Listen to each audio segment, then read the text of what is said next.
हाँ, एक बहुत इंपॉर्टेंट टॉपिक जिसका आपको इंतज़ार भी था, वो आज इंतज़ार पूरा हो गया है। टॉपिक का नाम है विराम चिन्ह। हिंदी का सबसे इंपॉर्टेंट टॉपिक जिसका नाम विराम चिन्ह है। ये कैसे कि इसके सीधे सीधे क्वेश्चन आपके सीईटी के पेपर में, सीधे सीधे क्वेश्चन पटवार में, आरएस में, सभी एग्जामों में यहाँ से क्वेश्चन सीधे सीधे डायरेक्ट आ रहे हैं। Second grade, first grade, REET में तो ज़बरदस्त 3-3 क्वेश्चन। ठीक है, तो ये टॉपिक बहुत ज़्यादा इंपॉर्टेंट है। दूसरी बात, कल को हिंदी में कोई भी चीज़ आप लिखते हो, चाहे वो शब्द शुद्धि, वाक्य शुद्धि, कैसा भी हो, उन सब में भी इस टॉपिक का यूज़ है। ठीक है, इसलिए बहुत ज़्यादा इंपॉर्टेंट है। लेकिन मैंने इसको सिविल सर्विसेज तक करवा दिया। ठीक है, क्योंकि वो मैं आपको वैसे ही आपको बताता रहता हूँ कि अपन कोई भी टॉपिक जो करते हैं उसको उसका लेवल हमेशा टॉप रखते हैं। इसलिए नोट्स आपको हिंदी के बहुत गजब के कराने हैं। एक टॉपिक और बचा है, पूरा वाच्य, उसके बाद में हिंदी कंप्लीट करवा दी मैंने आपको, पूरी हिंदी करा रखी है। अगर किसी ने नोट्स नहीं बना रखे हो तो अलग से नोट्स बनाओ, बड़ा रजिस्टर बनाओ, सजाओ नोट्स को, और जो भी टॉपिक वाइज टेस्ट आपके हो रहे हैं उनको प्रॉपर देना है। ठीक है, तो हेडिंग लगाओ विराम चिन्ह, और यहाँ पर जितने भी नाम आपको देखने को मिल रहे हैं ये सभी चिन्हों का अलग अलग अपन एक चिन्ह का अपन मतलब कि पढ़ने वाले हैं, पूरी पीएचडी करने वाले हैं। इसलिए आपको बड़े ध्यान से एक सेकंड मेरे को सुनते हुए समझना है। पहले थोड़ा सा मैं आपको ये मतलब बताता हूं कि विराम चिन्ह का अगर सही प्रयोग नहीं किया जाए तो अर्थ का अनर्थ हो जाता है ना। कैसे कि वाक्य को लिखते अथवा बोलते समय बीच में कहीं पर थोड़ा बहुत रुकने के लिए जिन चिन्हों का प्रयोग किया जाता है वे विराम चिन्ह कहलाते हैं। जैसे कि देखो, मैंने एक सेंटेंस बोला, नॉर्मल सेंटेंस लिया पहले, इस सेंटेंस जो कि बहुत फेमस है और मैं बोलता रहता हूं, मतलब मैं आपको ये हर साल हर चलते ही जब भी मौका मिलता है मुझे विराम चिन्ह के बारे में, तो ये सेंटेंस मैंने बहुत बार बोला होगा कि रोको मत जाने दो। ये नॉर्मल सेंटेंस है, रोको मत जाने दो। ठीक है, लेकिन इसी को मैं अगर कॉमा लगा दूं, अल्पविराम लगा दूं या कॉमा लगा दूं कि रोको मत जाने दो, मतलब मैंने यहाँ पर कॉमा लगा दिया। ठीक है, कोमा लगाते ही सेंटेंस अर्थ का अनर्थ हो गया। यहाँ तो आप परमिशन दे रहे थे कि रोको मत जाने दो, यहाँ कह रोको मत जाने दो। ठीक है, और इसी का तीसरा फिर अर्थ बन गया रोको मत जाने दो, मतलब इसका मतलब यस परमिशन दे रहे हो, यहाँ भी रोको मत जाने दो, लेकिन रोको मत जाने दो, रोको मत जाने दो। यहाँ नॉन स्टॉप बोल रहे बिना रुके, लेकिन यहाँ पर कुछ रुक रहे हैं, रोको मत जाने दो, रोको मत जाने दो। तो ये बहुत सारे अर्थ के अनर्थ हो जाते हैं, इनको ढंग से लगाना पड़ता है। उचित स्थान पर नहीं लगाई जाए तो हिंदी के अंदर बहुत ज़्यादा अशुद्धियाँ, इसलिए आज का अगर सेशन पढ़ लोगे तो बहुत सारी अशुद्धियाँ आपकी ठीक हो जाएगी। नंबर एक ले सबसे पहले हम थोड़ी सी बातें जानते हैं। अच्छा सुनो, काफ़ी छोटे एग्जामों में, चाहे वो सीईटी का पेपर हो, चाहे वो सेकंड ग्रेड, फर्स्ट ग्रेड, इन पेपर में, खूब सारे पेपर में तो सीधा सीधा एक क्वेश्चन पूछता है कि ये इस चिन्ह का क्या नाम है, इस चिन्ह का क्या नाम है। इसलिए पहले मैंने आपको पूरी लिस्ट बनवाई, जैसे मैं नोट्स बना रहा हूँ ना वैसे के वैसे आपको रजिस्टर में नोट्स बनाने हैं। ठीक है, तो हेडिंग लगा सकते हो आपकी हिंदी में निम्नलिखित विराम चिन्हों का प्रयोग होता है। ठीक है ना, वो कौन कौन से हैं? अल्प विराम, जो ऐसा होता है, जो भी अपन देखो ये अल्प विराम लगा हुआ है, ये अल्प विराम लगा था कि रोको मत जाए, अल्प विराम लगा हुआ है, रोको मत जाने दो वाला है ना। एक होता है अर्ध विराम, जो ऊपर छोटा सा बिंदु पर नीचे से कोमा, ठीक है, अर्ध विराम होता है। एक होता है अपूर्ण विराम या उपविराम, जो अनुपात जैसा रेशो होता है, रेशो अनुपात जैसे लिखते हैं वैसा होता है। पूर्ण विराम तो आप जानते हो, पूर्ण विराम, या इसको अपन कभी कभी खड़ी पाई बोल देते हैं, खड़ी पाई। ठीक है ना, एक ही बात है ये खड़ी पाई, जो भी सेंटेंस पूरा, अभी सब इनके बारे में, सबके बारे में बताऊंगा, बहुत ज्यादा नस नस शेयर करेंगे, लेकिन एक बार अपन चार्ट सीख रहे हैं, पूरा चार्ट बना रहे हैं। अगला प्रश्नवाचक चिन्ह ऐसा होता है, आप सब जानते हो, है ना। अवतरण या उद्धरण चिन्ह, ये सबसे इंपॉर्टेंट है, ये सबसे इंपॉर्टेंट अभी तक में। अवतरण या उद्धरण चिन्ह, ठीक है, इसमें क्या होता है, इसमें एक तो होता है एकल, ये इकहरा, एकल बोलो चाहे इकहरा बोलो, एकल बोलो चाहे इकहरा बोलो। ठीक है, एकल इकहरा उद्धरण चिन्ह, और ये होता है डबल, ठीक है, दोहरा। ये भी ध्यान, अभी आगे लूंगा, खैर अभी सब लूंगा, चिंता नहीं करें, एक बार चार्ट बनाओ। ये कब लगता है, ये कब लगता है, आगे बात करेंगे बहुत कुछ। कोष्टक, ब्रैकेट, ब्रैकेट में देखो ये छोटा ब्रैकेट है, ये मंझला ब्रैकेट है, और ये बड़ा ब्रैकेट है, बड़ा कोष्टक, छोटा कोष्टक, मंझला कोष्टक, यानी स्मॉल ब्रैकेट, फिर अपना ग्रेटर वाला, और फिर बड़ा मीडियम ब्रैकेट और बड़ा ब्रैकेट, जिसको हम भी बोल सकते हैं। एक निर्देशक चिन्ह होते हैं, निर्देशक चिन्ह का मतलब सिर्फ छोटा सा डैश, ऐसा डैश है। ठीक है, ये निर्देशक चिन्ह होता है। तो ये भी आपको मेरे साथ, पहले आपके इस पूरे चार्ट को सजाओ, फिर अपन बात करेंगे। फिर योजक चिन्ह, योजक चिन्ह में और निर्देशक में फर्क है, ध्यान रखना। ये तो लंबे तीर जैसा है, तीर नहीं है लेकिन थोड़ा ऐसा ऐसा है। योजक चिन्ह कोई दो शब्दों को आपस में जोड़ने का, राम श्याम, है ना, ऐसे माता पिता, बीच में योजक चिन्ह द्वंद्व समास में जो आता है वो। एक होता है लाघव चिन्ह। लाघव चिन्ह नीचे बिंदु है छोटा सा। अभी आगे बात करूँ, शॉर्ट में लिखने का तरीका है, राजकीय, उच्च, प्राथमिक, विद्यालय, तो आर डॉट ओ सब ये वाला। एक होता है विस्मय सूचक चिन्ह या फिर संबोधन, ये एक ही बात है। तो विस्मय सूचक या संबोधन ये जो है आपको बताइए, ठीक है, एक्सक्लेमेटरी साइन जिसे अपन बोलते हैं। एक होता है विवरण चिन्ह या आदेश चिन्ह। अपन कहते हैं ना कि यहाँ बस ऐसे विवरण जो लगाते हैं अपन ऊपर ऐसा अनुपात जैसा और आगे, ये विवरण चिन्ह या फिर आपका आदेश चिन्ह है। फिर एक सबसे इंपॉर्टेंट फिर हो जाता है 13वां, काफी इंपॉर्टेंट है बहुत ज्यादा, हंस पद या त्रुटि बोधक या विस्मरण चिन्ह या स्मरण चिन्ह या काक पद। यह बहुत गजब का है कि कोई चीज छूट जाए तो अपन ऊपर एरो बना के लिखते हैं ना, एरो जैसा ऐसा ये ऊपर की, भाई मैंने कहा कि वह जाता है, अब पता नहीं कहाँ जाता है तो लिख दिया स्कूल जाता है। तो ऐसा बीच में जो छूट गया था उसको ऐसे ऐसे डैश करके मतलब बना के लिख दिया साहब वो स्कूल जाता है। तो ये इसे बोलते हैं काक पद, स्मरण चिन्ह, विस्मरण चिन्ह, त्रुटि बोध और हंस पद। सबके बारे में आगे पढ़ेंगे, बस बहुत ही शानदार चीज समझते जाइए। फिर अगला क्या है, समता या तुल्यता। ये तो इक्वल मतलब बराबर का चिन्ह है, समता या तुल्यता, जिसमें बराबर का साइन लगाते हैं ना, बराबर का, कि जैसे मैंने कह देखो विलोम शब्द है या फिर किसी का अर्थ है कि इसका अर्थ ये है, या फिर अपन कहते हैं कि 1 kg में 1000 ग्राम होते हैं तो 1 kg बराबर 1000 ग्राम, वो वाली चीज है। समाप्ति या इतिश्री, ये जब कोई टॉपिक फिनिश हो जाता है या कोई पैराग्राफ समाप्त हो जाता है, चैप्टर समाप्त हो जाता है, मतलब किसी अध्याय या ग्रंथ की समाप्ति पर। इसको तो मैंने यही एक्सप्लेन कर दिया है, ये 4-5 को तो मैंने यही एक्सप्लेन कर दिया, बाकी जितने भी 13-14 है ना उनको सबको बाद में फुल्ली एक्सप्लेन करूंगा अभी का भी, ठीक है। तो इसको तो कोई दिक्कत नहीं। ऐसा देखा ना आपने कि अपन ऐसा करते हैं बस ये चैप्टर खत्म, तो मतलब वो कहाँ लगाते हैं अपन कि जब किसी अध्याय या ग्रंथ की समाप्ति हो जाती है तो लास्ट में अपन ऐसा चला के समाप्ति, वहां पर समाप्ति इतिश्री का चिन्ह लगाया जाता है। विकल्प, विकल्प का मतलब ऑप्शन है भाई, या तो ये है या फिर ये, कोई दोनों में से कोई एक ले लो। तो ये तो इसको मैंने यही इसको भी यही एक्सप्लेन कर दिया, इसको भी यही कर दिया कि जब दो में से किसी एक को चुनाव करना हो, किसी एक को चुनना हो कि कवयित्री या कवयित्री कौन सा ठीक होगा, तो बीच के अंदर चिन्ह लगा दिया विकल्प का, जो भी ठीक हो टिक कर दो। एक है लोभ चिन्ह। लोभ चिन्ह ऐसा होता है जैसे कोई चीज लेखक, भाई आप जैसे खुद को अपने आप को लेखक मान लो, लिखने वाला लेखक होता है, तो लिखते समय जब लेखक कुछ अंश या कोई चीज छोड़ देता है तो उस छोड़े हुए स्थान पर डॉट डॉट डॉट लगा देता है, मतलब वहां पर लोभ चिन्ह लगा देता है। इसको मैंने ये एक्सप्लेन कर दिया, वहां पर ये इसका चिन्ह लगा देता है कि बस यहां से लेके मतलब ये समझ जाओ कि कुछ चीज छोड़ रहा हूं, वो है। एक होता है पुनरुक्ति या अनुवर्ती, ठीक है, इसको भी यही एक्सप्लेन कर दिया कि ऊपर लिखी बात को ज्यों का त्यों नीचे लिखना। जैसे कि मैंने कहा कि राम स्कूल जाता है, राम स्कूल जाता है, फिर मैंने कहा श्याम स्कूल जाता है, मतलब आगे वो का वो लिख देना, ठीक है ना, ये सब इसी में आ जाते हैं, मतलब वो चिन्ह लगा देना नीचे, डॉट डॉट डॉट करके चिन्ह लगा देना, तो वही चीज वापस आ गई। चाहो तो एग्जाम्पल लिख देना अपने, इसको कोई दिक्कत वाली बात नहीं है कि राम स्कूल जाता है, मैंने कहा श्याम स्कूल जाता है, उसको आगे नहीं लिखा आपने, डॉट डॉट कर दिया, उसका नाम ही चेंज था, तो ये चीज हो गई। एग्जाम्पल इसका हो गया। रेखांकन तो जानते ही हो, कोई खास वर्ड हो जिसको अपने हाईलाइट करना है, अंडरलाइन करना, इसको इंग्लिश में क्या बोलते हैं, अंडरलाइन। भाई रेखांकन को क्या बोलते हैं, अंडरलाइन, UNDERLINE, अंडरलाइन करते हैं, तो यह भी है, ठीक है।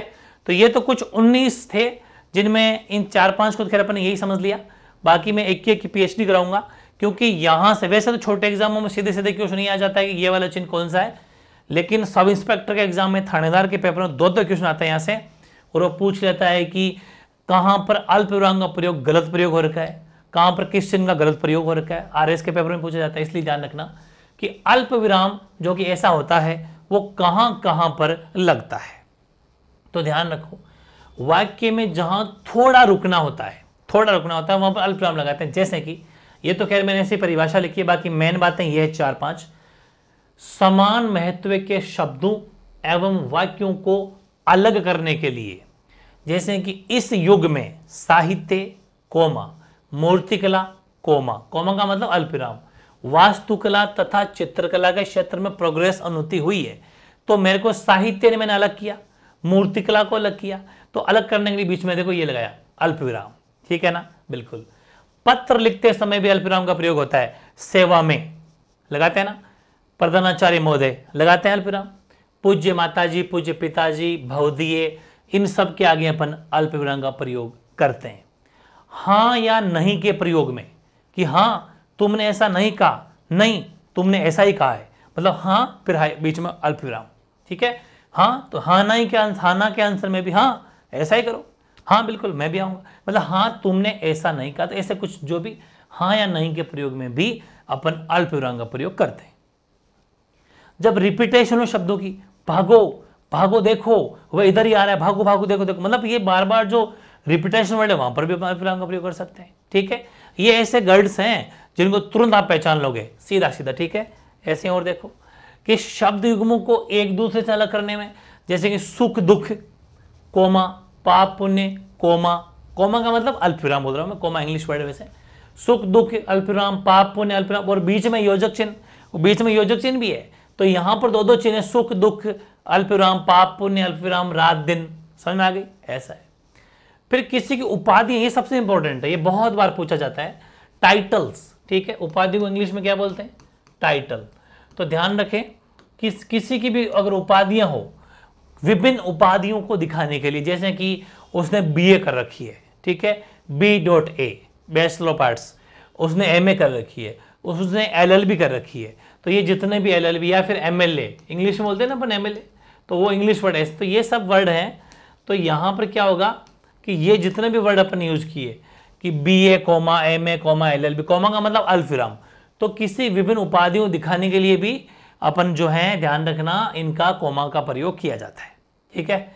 कि उसने BA अल्पविराम, MA अल्पविराम, LLB कर रखी है, तो एक बंदा अगर एक साथ इतनी डिग्रियां कर रखा है, उपाधि करेगी, तो बीच में अल्पविराम लगाना है, विशेष तौर पे ध्यान रखना, वेरी इंपॉर्टेंट है। नंबर 2 आ जाता है अर्धविराम, बिंदी और नीचे कोमा, अर्धविराम। ये वाक्य में जहां अल्प से मतलब इससे, ये अल्पविराम से थोड़ा सा ज्यादा अगर ठहरना हो, वैसे दोनों सिमिलर वर्ड है, लेकिन अगर वाक्य में अपन को इससे थोड़ा ज्यादा ठहरना हो, ठीक है, वहां पर लगाते हैं। जैसे कि ये मैंने यहां पूरा नहीं लिखा कि मेहनत ही जीवन है, आलस्य ही मृत्यु, ठीक है, मेहनत ही जीवन है, आलस्य ही मृत्यु, या फिर कोमा लगाता तो मतलब वैसे दोनों सेम ही है, ज्यादा कोई खास नहीं है, लेकिन हाँ अगर थोड़ा सा हमें वाकई थोड़ा स्टॉपेज लेना है कि इस पर विशेष थोड़ा ध्यान पटके लोगों का कि मेहनत ही जीवन है, ऐसे थोड़ा सा मेहनत ही जीवन है, आलस्य ही मृत्यु, इसमें मेहनत ही जीवन है, आलस्य ही मृत्यु, उसमें थोड़ा कम रुकते हैं, तो उससे थोड़ा सा ऐसा क्वेश्चन आया एज इट इज कि वाक्य में जहां अल्प से थोड़ा ज्यादा, अल्प का मतलब है अल्प विराम, ये अल्प का पूरा लिख लेना भले आप, अल्प विराम, ठीक है, तो ये पूरा लिख लेना एज इट इज, बिल्कुल ऐसा कैसा पूछा गया था कि वाक्य में जहां अल्प विराम से थोड़ा ज्यादा ठहरना हो, वहां पर कौन सी चिन्ह का प्रयोग करना चाहिए, तो वहां पर अर्धविराम का प्रयोग करना चाहिए। ऐसा ही फिर अगला जो अपना आ जाता तीसरा, वो है अपूर्ण विराम या उपविराम। अपूर्ण विराम या उपविराम जो आपका ऐसा है एज लाइक अनुपात जैसा, ठीक, अनुपात जैसा क्या, ये तो आपने देखा होगा जब अपन निबंध लिखते थे, निबंध आता ना कि कंप्यूटर वरदान या अभिशाप, बीच में अनुपात जैसा साइन होता था, वो यही है। तो विज्ञान अनुपात जैसा साइन जिसको अपन अपूर्ण विराम या उपविराम बोलते हैं, वरदान या अभिशाप, ठीक है, बिल्कुल। तो हालांकि मैंने 2 बातें लिखी है कि ये किसी शब्द को वाक्य से अलग करता है, जैसे विज्ञान है, सेंटेंस अलग कर दिया इसको, ये प्राय शीर्षकों में, हेडिंग्स में, बेसिकली हेडिंग जैसे हेडिंग है, ये मैंने हेडिंग लिखी है, हेडिंग में इसका प्रयोग ज्यादा किया जाता है, ध्यान रखें, अपूर्ण विराम या उपविराम। अगला क्या है, पूर्ण विराम। पूर्ण विराम मतलब खड़ी पाई, ये तो आपने देखा होगा लगभग सेंटेंस के लास्ट में, हिंदी में अपन जो भी सेंटेंस या वाक्य पूरा करते हैं तो उसके बाद में पूर्ण विराम का प्रयोग करते हैं। जैसे फिर भी मैंने थोड़ा सिविल सर्विसेज के पर्पज से, थानेदार के पर्पज से इसको मॉडिफाई किया है कि प्रश्न सूचक वाक्यों को छोड़कर, भाई प्रश्न सूचक में तो प्रश्नवाचक चिन्ह आएगा, उनको छोड़ दो, बाकी लगभग सब जगह, फिर सुन लो, प्रश्न सूचक शब्दों को छोड़कर बाकी सब जगह खड़ी पाई या पूर्ण विराम का प्रयोग होता है वाक्यों के अंत में। जैसे कि रमेश खाना खाता है, आगे अल्पविराम, सॉरी वो पूर्ण विराम या खड़ी पाई लगी हुई है। फिर अब आपके दिमाग में आएगी साहब प्रश्नवाचक तो वो होता है जिसमें क्या, किसे, क्यों लगता है, वो प्रश्नवाचक होता है, लेकिन ध्यान रखें प्रश्न सूचक में सिर्फ क्या देखते प्रश्न सूचक नहीं हो जाता है, इसलिए मैंने यहां पर डबल स्टार लगाया है, इंपॉर्टेंट है, क्या उसने बताया ही नहीं कि वो आजकल क्या करता है। आगे आप ये मत सोचो ना कि क्या लग गया तो क्वेश्चन मार्क लगा दो, नो, ये क्या का यहां पर सेंस प्रश्नवाचक से नहीं है, ये ध्यान रखना। मतलब उसने बताया ही नहीं कि वह आजकल क्या करता है, सिंपल सेंटेंस है ये, आगे खड़ी पाई आएगी, अल्प पूर्ण विराम आएगा, ठीक है ना। क्या को देख के, मेरा कहने का मतलब है कि क्या को देख के क्वेश्चन मार्क मत लगा देना, वो तो प्रश्न पूछता है। जैसे कि आजकल आप क्या करते हो, आप कहां रहते हो, मतलब यस नो वाले क्वेश्चन या फिर जिसका आंसर बनता हो। ये तो है कि उसने बताया ही नहीं कि वह आजकल क्या करता है, ऐसा। इसमें कौन सा प्रश्न थोड़ी पूछ रहा है, प्रश्न नहीं पूछ रहे, आपको बात बता रहा है। ये आपको विशेष तौर पे ध्यान देना है, ये है पूर्ण विराम। फिर प्रश्न सूचक तो कह रहे बहुत ज्यादा इजी है कि आजकल आप कहाँ रहते हैं, आजकल आप क्या करते हो, ये सब तो प्रश्न पूछेगा तो साफ साफ पता चल जाएगा कि इसमें तो प्रश्न है। प्रश्न जिसे पूछेगा तो आंसर दोगे तो क्वेश्चन मार्क आ जाएगा। छठा सबसे फिर एक इंपॉर्टेंट आ जाता है, वेरी इंपॉर्टेंट, फिर लगा लेना इसको। यहां से 100% क्वेश्चन आते हैं कि अवतरण या उद्धरण चिन्ह। लेकिन अवतरण या उद्धरण चिन्ह का बेसिकली प्रयोग तो देखो ये रहा कि किसी को कहे कथन, किसी के बोल लो ज्यादा बढ़िया हो जाएगा मेरे हिसाब से, किसी के, ठीक है ना।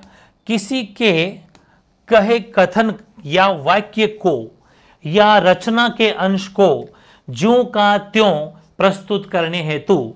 अब इसका मतलब ये आप ये मत सोचना कि ऊपर जो लाइन लिखी उसका ज्यों का त्यों, ऐसा नहीं है। यह है कि कोई किसी ने कथन कहा है, सपोज गीता के अंदर ये लिखा हुआ तो उसका ज्यों का त्यों लिखना, ठीक है। रामचरितमानस किसके द्वारा लिखी गई, उसका ज्यों का त्यों। सुभाष चंद्र बोस का कथन है कि तुम मुझे खून दो मैं तुम्हें आजादी दूंगा, तो उनके कथन को या वाक्य को या उनकी रचना को, उनके रचना के अंश को या वाक्य के अंश को या उनके कथन कोटेशन को ज्यों का त्यों अपन सेंटेंस में जब लिख देते हैं तब उस जगह हम अवतरण या उद्धरण चिन्ह लगाते हैं। लेकिन फिर एक प्रश्न उठता है, ये इंपॉर्टेंट क्यों है, इसीलिए इंपॉर्टेंट है। एक प्रश्न ये उठता है कि एक तो इसमें होता है इकहरा अवतरण या उद्धरण चिन्ह, एक होता है दोहरा अवतरण या उद्धरण चिन्ह। इकहरा में सिर्फ सिंगल इनवर्टेड कोमा होता है, इसमें डबल इनवर्टेड कोमा होता है, दोनों का अलग अलग यूज है, इसीलिए सबसे इंपॉर्टेंट बन जाता है, ठीक है। पूरी पीएचडी कराऊंगा, नस नस चेक करेंगे, आओ इधर। दोनों का अलग अलग यूज किया है मैंने। ये इकहरा है, ये आपका दोहरा है, या दोहरा मान लो, एक ही बात है। किसी लेखक, राइटर या पोइट या किसी का उपनाम, मतलब जिसको अपन कहते हैं ना इसका ये इसका निकनेम है, या कोई बुक हो या पत्र पत्रिका न्यूज हो या पोइट्री कविता का शीर्षक हो, इन सब में इकहरा चिन्ह आता है। फिर सुन लो, थानेदार के पेपर में, आरएस के पेपर में, सीईटी के पेपर में रिपीट है, second grade first grade paper में ये वाला क्वेश्चन। किसी लेखक या कवि का उपनाम या पुस्तक या पत्र पत्रिका या कविता का शीर्षक हेडिंग के अंदर हमेशा इकहरा चिन्ह का प्रयोग किया जाता है। जैसे कि कालिदास भारत का शेक्सपियर है, तो कालिदास को हमने क्या करा, ये देखो किसी कवि का उपनाम दिया हमने, कवि को शेक्सपियर कहा है कालिदास को, तो सिंगल इनवर्टेड कोमा में। रामचरितमानस के रचयिता तुलसीदास है, तो रामचरितमानस किसी पुस्तक या ग्रंथ का नाम है, तो इसको सिंगल इनवर्टेड कोमा बंद किया, मतलब इकहरा में, ठीक है। ओके, बाकी सब में दोहराता है। जैसे कि ये वाक्यांश को उद्धत करते समय, जैसे कि किसी के कहे गए कथन को कहने के लिए, यहां पर कथन नहीं है, ध्यान रखना, यहां पर कथन नहीं है। किसी के कहे हुए कथन को हूबहू लिख देना, किसी के कहे गए कोटेशन को लिखना, वो सब की सुभाष चंद्र बोस ने कहा था कि तुम मुझे खून दो मैं तुम्हें आजादी दूंगा, तो तुम मुझे खून दो मैं तुम्हें आजादी दूंगा, इसको डबल इनवर्टेड कोमा, देखो ये रहा डबल इनवर्टेड कोमा का मतलब है दोहरा चिन्ह, ठीक है ना, ये ध्यान रखना। जैसे गीता में कहा गया है कर्म करो फल की इच्छा मत करो, ये भी देख लो भले ही डबल इनवर्टेड कोमा में, यानी कि आपके दोहरा अवतरण या उद्धरण चिन्ह का प्रयोग यहां पर हुबहू हुआ है, इसको भी विशेष तौर पे ध्यान देना है। एक है कोष्टक, कोष्टक का मतलब ब्रैकेट। ब्रैकेट तीन तरह के होते हैं, छोटा ब्रैकेट, मंझला ब्रैकेट और बड़ा ब्रैकेट, स्मॉल, मीडियम और बिग ब्रैकेट, ठीक है।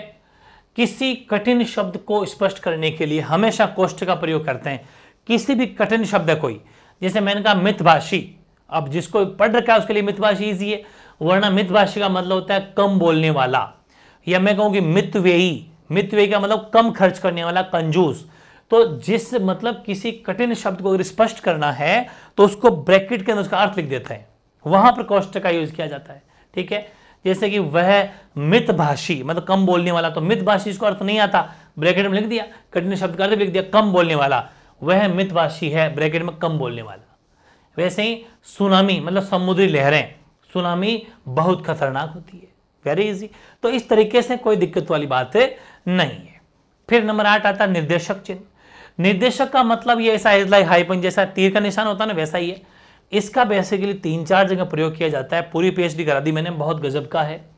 जैसे अपन लिखते हैं ना कि निम्नलिखित प्रश्नों का उत्तर, निम्नलिखित प्रश्न का उत्तर होगा, तो निम्नलिखित या निम्नांकित के बाद में हमेशा निर्देशक चिन्ह का प्रयोग होता है। जैसे कि इस प्रश्न का उत्तर निम्नलिखित है और आगे अपन निर्देशक चिन्ह लगा दिया, वो वाला चिन्ह है। ठीक है ना, इज लाइक विवरण चिन्ह की तरह ही है। किसी शब्द या वाक्यांश की अगर वो एक्सप्लेन करना है, व्याख्या करनी है, व्याख्या में भी कि ईमानदार मनुष्य में चिन्ह लगा दिया। भाई ईमानदार मनुष्य में क्या होता है, सच्चाई होती है, प्रेम होता है, अहिंसा होती है, आदि गुण पाए जाते हैं। तो हमने यहाँ पर चिन्ह लगा के ईमानदार मनुष्य की फुली एक्सप्लेन कर दिया, उसको व्याख्या कर दी, उसकी विशेषता बता दी। संवाद अपन लिखते हैं, संवाद का मतलब डायलॉग, इंग्लिश में संवाद को क्या बोलते हैं, डायलॉग। और ये आपने सीबीएसई बोर्ड में तो क्या आता है, क्वेश्चन अलग से डायलॉग आता है कि जैसे ऊपर राम और श्याम है, रोहित और मोहित है, आपस में 2 जने बातें कर रहे होते हैं, मम्मा पापा या फिर बेटा मम्मी है, आपस में बातें कर रहे होते हैं, ऊपर कुछ कहता है, उसका नीचे वाला जवाब देता है, वो संवाद होता है, यानी कि कन्वर्सेशन।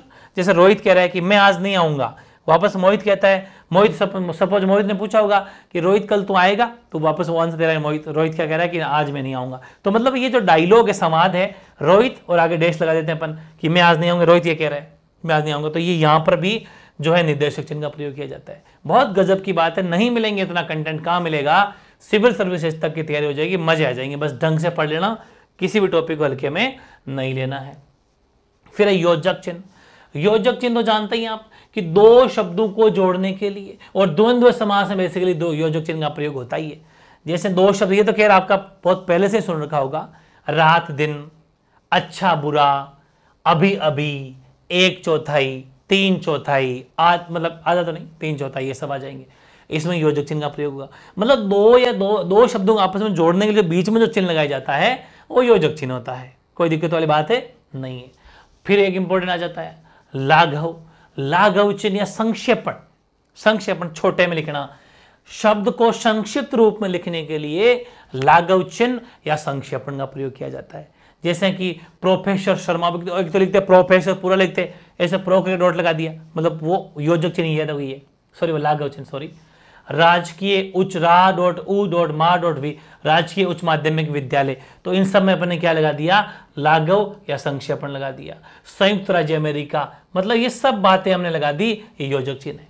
समझ में आ गई ना, सॉरी नाम आज योजक का लाघव चिन्ह है, क्या है, लाघव चिन्ह है, संक्षेपण है, शॉर्ट में लिखना है। ठीक है, वेरी गुड। एक होता है विवरण चिन्ह, एक्सप्लेन वाला, एक्सप्लेन करना अगर किसी को, तो व्याख्या या प्रकार बताने के लिए कह दिया साहब, पुरुषार्थ के 4 प्रकार हैं, वाक्य के 2 अंग हैं, क्रिया के 2 प्रकार हैं, सकर्मक अकर्मक खैर वगैरह वगैरह, सकर्मक के इतने प्रकार हैं, विशेषण के इतने प्रकार, ये सब बातें, तो वो सब आगे अपन क्या लगाते हैं, विवरण चिन्ह लगाते हैं, जो अनुपात और डैश जैसा होता है। अगला क्या है, विस्मय सूचक चिन्ह या संबोधन। वैसे संबोधन और विस्मय सूचक चिन्ह दोनों को मैंने अलग अलग पीएचडी करवाई है, आराम से आप समझ लेंगे। ठीक है, विस्मय सूचक चिन्ह होता है जैसे हर्ष, शोक, घृणा, भय, क्रोध, इन सब के लिए, इन सब को जब भी हमें दिखाना हो तो वहां पर हम विस्मय सूचक चिन्ह का प्रयोग करते हैं। जैसे कि वाह कितना सुंदर दृश्य है, वाह क्या बात है, ठीक है, अरे ये मैंने क्या कर दिया, मतलब ये जो जितने भी हैं एकदम शॉक्ड रहने वाली बात, खुशी वाली बात, अचानक से वो वाली चीज, वहां पर सब जगह हम विस्मय सूचक या फिर एक्सक्लेमेटरी साइन का प्रयोग हम करते हैं। एक होता है संबोधन, किसी को संबोधन कर रहे हो, जब किसी को पुकारा जाए, किसी का नाम है रमेश, इधर आओ, तो रमेश कह के हमने हे प्रभु अब ये जीवन नौका तुम ही से पार ले गया, हम प्रभु को संबोधन कर रहे हैं, हे भगवान, हे प्रभु। ठीक है, तो ये सब जगह संबोधन का प्रयोग किया जाता है। वैसे संबोधन और विस्मय सूचक सेम ही वर्ड है, लेकिन मैंने क्या सिविल सर्विसेज के हिसाब से लिखा है, आपको क्या पता, क्योंकि सिविल सर्विस पूछा जाता है कि संबोधन का एक उदाहरण सहित संबोधन को समझाइए, तो वहां पर अपन को एक एग्जाम्पल भी समझा सकते हैं। तो एग्जाम्पल मैं आपको बना के दे रहा हूं ताकि आपकी हेल्प हो जाए, और थानेदार जैसे पेपर में अगर घुमा फिरा क्वेश्चन आता हो तो आपको पूछ के आएगा। वेरी गुड, ऐसे आगे देखो। अब है सबसे इंपॉर्टेंट है हंस पद, काक पद, त्रुटि बोधक, विस्मरण बोधक। ये जो चिन्ह है विस्मरण चिन्ह, ये ऐसा होता है ऊपर वाला, यानी किसी वाक्यांश या शब्द के छूट जाने पर इसका इस्तेमाल या प्रयोग किया जाता है। जैसे कि वह आज अजमेर गया, ठीक है, वह कहां गया, वह आज अजमेर गया। तो अब मैंने अजमेर लिखना भूल गया, मैं वह आज गया लिख दिया, वह आज गया लिख, अब मेरे यार अजमेर तो भूल गया। अब क्योंकि लाइन के बीच में गैप छोड़ा नहीं था, तब क्या करें, तो बीच में छोटा सा एरो बना के ऊपर लिख दिया अजमेर, ऊपर क्या लिख दिया, अजमेर लिख दिया। समझ में आ गई ना भाई, जयपुर गया, कहीं पर भी कोई भी अगर सेंटेंस बीच में छूट गया तो फिर अपन बीच में ऐसा ऐसा चिन्ह लगा के लिख देते हैं, ठीक है ना, बहुत शानदार चीज है। मैदान में खेल रहे हैं, अब अपन देखा यार मैदान में क्या खेल रहे हैं, भूल गया बिल्कुल ही, तो मैदान में खेल रहे हैं, तो फिर क्या किया, बच्चे लिखना था, बच्चे खेल रहे हैं, तो फिर चिन्ह लगा के ऊपर बच्चे लिख दिया कि मैदान में बच्चे खेल रहे हैं, ठीक है। ऐसे ही ये जितना भी ये हंस पद का, अब इसमें क्या है कि कंफ्यूजन ये रहता है कि वो सेंटेंस तो ऐसा दे देता है, कभी लिखा आउट करके भी दे देता है, कभी सिर्फ और सिर्फ चिन्ह बना के देता है, लेकिन उसमें नाम किसी एक का देता है। कैसे, या तो हंस पद कह देगा, पर फिर या फिर अकेला काकपद कहेगा, या फिर त्रुटिबोधक कहेगा। इसलिए मैंने जितने भी नाम बन सकते हैं ऑथेंटिक बुक में, हंस पद, काक पद, त्रुटिबोधक, विस्मरण चिन्ह, ये चारों ही आपको याद कराने हैं। ये बहुत जरूरी बात है, ध्यान रखना इस चीज का, क्योंकि नाम कोई एक आता है और इतनी प्रैक्टिस करने के बावजूद फिर आधा अधूरा अगर तैयारी करके चल जाओगे तो सीधे सीधे नंबर कट गए, ठीक है। ऐसे समता या तुल्यता, समता या तुल्यता में तो खैर कोई खास फर्क नहीं पड़ता, ये अपन जैसे किसी को बराबर दिखाते हैं, यानी कि किसी शब्द का अर्थ अगर मैं बताना हो तो वहां पर लगाते हैं। समान मूल्य या समान मान का अगर हमें कोई बोध कराना हो कि भाई इसके बराबर में ये मूल्य है, इसके बराबर में ये है, तो वहां पर भी समता या तुल्यता का प्रयोग किया जाता है। मैंने कह दिया कि 1 रुपया बराबर 100 पैसे, मैंने कह दिया कि 1 किलोग्राम बराबर 1000 ग्राम, मैंने कह दिया कि 1 सेंटीमीटर बराबर 10 mm। ये तो बहुत इंपॉर्टेंट बात है, मैं लिखना चाहूँ लिख भी सकता हूँ, 1 सेमी बराबर 1 mm। ये आपके मैथ्स में भी काम आएगा, 10 mm, ठीक है, बड़ी काम की चीज है। 1 सेंटीमीटर, हालांकि आप ऐसा लिखा मिलेगा आपको, 1 सेंटीमीटर बराबर 10 मिलीमीटर, ठीक है, बहुत इंपॉर्टेंट चीज है। और वैसे ही भानु, भानु बराबर सूर्य, मतलब ये अपन किसी शब्द का अर्थ बता रहे हैं, तो शब्द का जब अर्थ बता दें तब भी बीच में समता या बराबर या तुल्यता का चिन्ह लगाते हैं। अब आप समता तो ठीक है, आपको पता चल जाएगा समता मतलब समानता, इक्वलिटी, इक्वल, लेकिन तुल्यता भी ध्यान रखना। तुल्यता का मतलब वही है उनके आपस में तुलना करवाना, तोलना है, इस लाइक बराबर, है ना। एक होता है रेखांकन चिन्ह। रेखांकन चिन्ह का मतलब है कि हम किसी भी सेंटेंस को, मतलब कोई सेंटेंस है बड़ा सा, उसको हमें क्या करना है, उसको क्या करना है, थोड़ा ऐसा अंडरलाइन करना है। ये रेखांकन का मतलब अंडरलाइन है, ये क्या है, अंडरलाइन। तो कोई दिक्कत वाली बात नहीं है, यहां पर अंडरलाइन लगा सकते हो, अंडरलाइन। यानी कि गोदान, आपको पता है प्रेमचंद का उपन्यास है गोदान, तो गोदान उपन्यास प्रेमचंद द्वारा लिखित सर्वश्रेष्ठ कृति है। तो यानी कि वाक्य में कोई इंपॉर्टेंट शब्द, महत्वपूर्ण शब्द या महत्वपूर्ण पद या वाक्य को रेखांकित वाक्य आदि हो, तो उसमें वाक्य में जो शब्द उनको रेखांकित कर दिया जाता है, उसको अंडरलाइन कर, हाईलाइट कर देते हैं कि हम विशेष, मतलब हम क्या करते हैं। और ये चीज ध्यान रखना, ये बहुत इंपॉर्टेंट है। कल को आप रिटन प्रैक्टिस करोगे ना, राइटिंग प्रैक्टिस करोगे, या फिर किसी अपन कोई ऐसे राइटिंग भी करते हैं, तो वहां पर भी बड़े बड़े, जैसे कि हमारा मतलब टीचर का अगर ध्यान आकर्षित करना है, उस शब्द पर ध्यान पटकना है, उस लाइन पर अगर ध्यान पटकना है, तो उसको अपन अंडरलाइन कर देते हैं ताकि टीचर वहां पर जाए, विशेष फोकस वहां पर रखे। ये मैं आपको जब लेटर प्रैक्टिस करवाता था 12th में, तो उस टाइम पर भी मैंने आपको पत्र प्रैक्टिस करने में बताया था कि कुछ शब्दों को अपन अंडरलाइन या कर सकते हैं, ठीक है ना।